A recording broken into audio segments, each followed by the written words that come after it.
민주당 내부에서는 이제 또 다른 문제 하나가 지금 불거져서 계속 진행 중인데요. 노무현 전 대통령의 사위 곽상언 서울 종로구에서 당선됐죠. 이 검사 탄핵안에 기권을 했는데 그 후폭풍이 계속되고 있는 겁니다. 이런 가운데 곽상언 의원이 표결 직전 주변에 했다는 말도 공개가 되고 있습니다. 자, 한성원 기자, 어떤 얘기를 했다는 겁니까? 네, 지금 야권에서는 이 곽상언 의원이 표결 직전에 주변에 했다는 말이 회자가 되고 있는데요. 이 곽 의원은 지난 2일 오후 1시부터 시작된 이 의원총회 도중에 한 의원 옆으로 다가가서 대화를 했다고 합니다. 이 의총에서는 검사 4명 탄핵안에 대한 찬성 당론이 채택된 상태였는데요. 이 곽 의원이 한 의원에게 의원님 이게 맞냐 이렇게 물으니까 이 의원이 무엇 때문이냐라고 했고 이 곽 의원이 검사 탄핵이요 이거 어떻게 해야 되냐라고 하니까 A 의원이 좀 문제가 있는 것 같다 이런 취지로 동조를 했다는 내용입니다. 이 한 의원은요, 이 변호사인 곽 의원 입장에서는 지도부 설명을 듣고도 이 분명한 탄핵 사유를 찾지 못한 상태에서 이 무작정 찬성표를 던지는 게 소신을 꺾는 일이라고 본 것 같다 이렇게 좀 전했습니다. 네, 저 얘기인즉슨요. 민주당 내부에서도 현역 의원들 사이에서도 검사 4명에 대한 탄핵 소추안 문제가 있다라는 얘기를 사사롭게는 주고받았던 정황이 드러났다 이렇게 보면 될 것 같습니다. 소신을 지켰던 이제 곽상언 의원 친명 지지자들 사이에서는 곽상언 의원의 장인인 고 노무현 대통령의 극단적인 선택까지도 언급을 했다고 그래요. 근데 전 변호사님 어떤 얘기입니까? 네. 이제 어떤 당론에 반대하는 입장을 낸 의원에 대해서 친명 강성층이 이렇게 적극적으로 원색적인 비난을 하는 거는 많이 있어 왔지만은 여기서는 네 장인이 검사들한테 시달리다가 그리 된 것을 모르느냐 이런 얘기까지가 나왔거든요. 네. 근데 고 노무현 대통령의 죽음에 관해서는 제가 알기로는 민주당 진보층에서는 일종의 성역 같은 금기시어라고 저는 알고 있는데 여기에 대해서 네 장인이라고 얘기를 한 거는 지금의 민주당의 강성 지지층과 그다음에 아니면 전통적인 민주당의 어떤 그 지지층과 좀 결이 다르다는 느낌을 저는 받았고 그리고 탄핵에 반대하겠다 그런 게 아니라 탄핵 소추안의 법사위 회부안에 대해서 기권을 한 거예요. 근데 이런 어떤 반대 목소리를 내는 게 저는 크게 봐서 민주당에는 좋은 의미로 작용을 할 것이라고 보고 저 그 곽상언 의원이 저렇게밖에 얘기를 할 수 없었던 거는 그게 2019년 1월에 뭐 어떤 용변 사건인데 거기에 관해서 다른 어떤 진술자들이 동석했던 사람이 그 탄핵 소추된 그 박 검사 같은 경우에 탄핵 소추 예정인 박 검사 같은 경우에는 일찍 집에 갔다고 얘기를 했거든요. 근데 이성윤 의원이 2019년 9월부터 그리고 법무부 검찰국장 했었잖아요.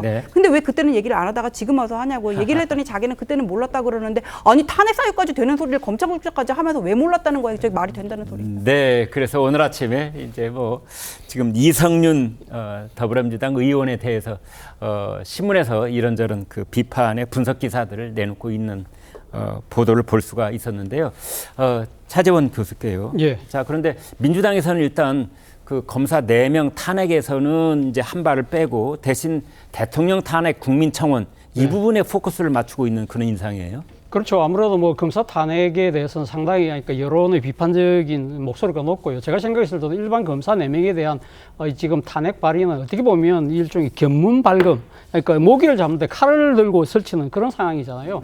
사실 어떻게 보면 국회에서 탄핵이라는 부분은 최종적인 정치적 무기인데 그리고 그 대상 자체는 어떻게 보면 최종적인 권력의 핵심부한테 어떻게 보면 초점을 맞추는 것이 맞다고 아마 생각을 하는 것 같아요. 그리고 이런 상황에서 윤석열 대통령에 대한 탄핵 청원이 지금 쇄도하고 있으니까 이런 부분들을 아마 상당히 적극적으로 활용하겠다는 생각인데 궁극적으로 지금 탄핵으로 바로 가자는 것보다는 사실 지금 탄핵 청원의 이유 중에 하나가 최상병 특검의 문제라든지 최상병의 순직의 문제라든지 그리고 김건희 여사와 둘러싼 여러 가지 의혹들에 대한 그런 데 대해서 대통령이 제대로 관리를 못했다 그런 부분을 이야기하고 있기 때문에 이 청문회를 통해서 어떻게 보면 최상병 특검법과 김건희 여사에 관한 종합특검법에 대한 정치적 동력을 확보하려고 하는 그러한 의도도 상당히 저는 작용하고 있다고 생각이 듭니다. 예를 들면 청문회 과정에서 이 증인들이 상당히 결정적인 증언을 한다든지 결정적인 증거가 튀어나올 거면 그때는 좀 더 나아가서는 아마 윤석열 대통령에 대한 이 탄핵까지 갈 수 있을 거라고 생각할 수 있겠지만 일단 특검법에 대한 정치적 동력을 만드는 것인데 문제는 이겁니다. 일단 한번 이 지금 대통령 탄핵에 대한 청원이 국회에서 회부가 돼서 청문회가 만들어지잖아요. 네. 그럼 다음에 정권 교체가 될 경우에도 이것이 끊임없이 그러니까 반복될 수밖에 없는 하나의 선례가 된다는 측면에서는 좀 신중할 필요가 있지 않나 하는 생각도 듭니다. 네. 그래서 이제 신중을 기해야만 하는 문제를 지금 더불어민주당이 뜨거운 감자처럼 손에 딱 쥐었는데요. 성추인 의장께요. 지금 이제 당에 계시기 때문에 지금 민주당 분위기가 하루하루 조금씩 변화하는 모습도 있는 것 같기는 한데 아무튼 최대의 관심은 이제 대통령 탄핵 국민청원에 관한 청문회를 열겠다고 그렇다면 대통령을 증인으로 부르는 겁니까?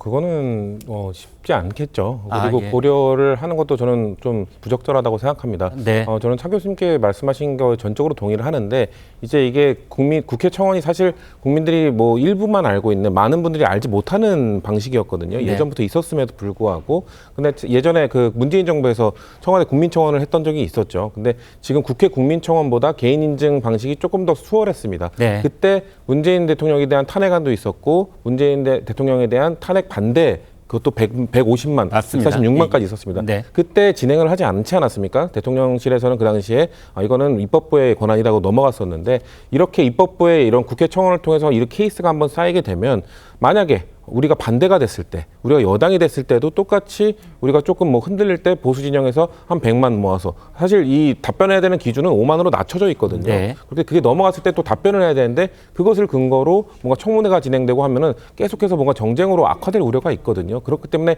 물론 지금 100만 이상의 지금 청원을 하셨기 때문에 이거에 대한 응답을 해드려야 되지만 청문회를 하더라도 뭔가 증인 채택이나 이런 거에 있어서 매우 조심스럽고 이 향후에 어떻게 될지까지 다 고려해서 좀 조심스러운 방향으로 했으면 좋겠다는 개인적 의견이 있습니다. 네. 그래서 민주당 쪽에서도 지금 이제 대통령 증인 채택은 전혀 아니다. 뭐 이런 말이 지금 일각에서 나오고 있습니다.